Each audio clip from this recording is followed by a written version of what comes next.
Hello everyone, welcome back to this new tutorial.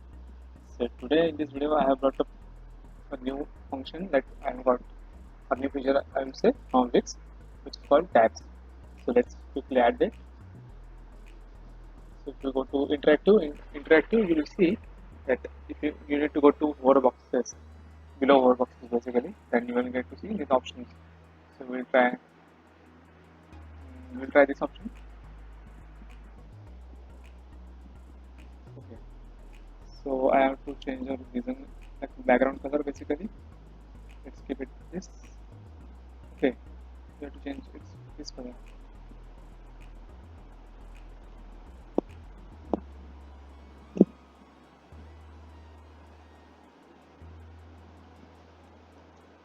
Now it is looking okay.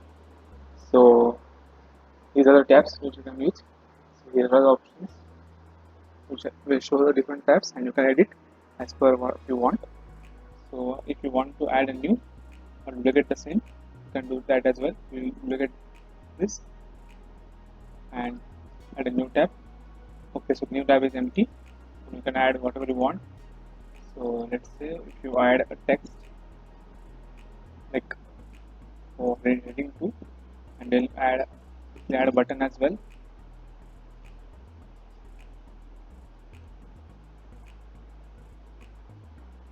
Let's make it central line is as well. So this is how it will look.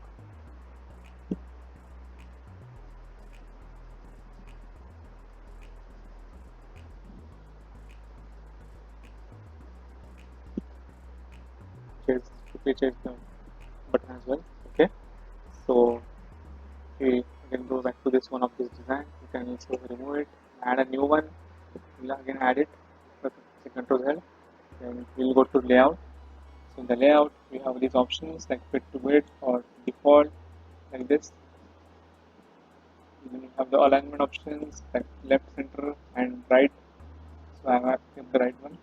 Space between the tabs, space between tabs and containers, horizontal padding, drag, scroll, right to left, default.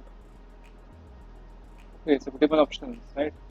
And you have the design option. You can also choose the other designs that we got while selecting like from this thing.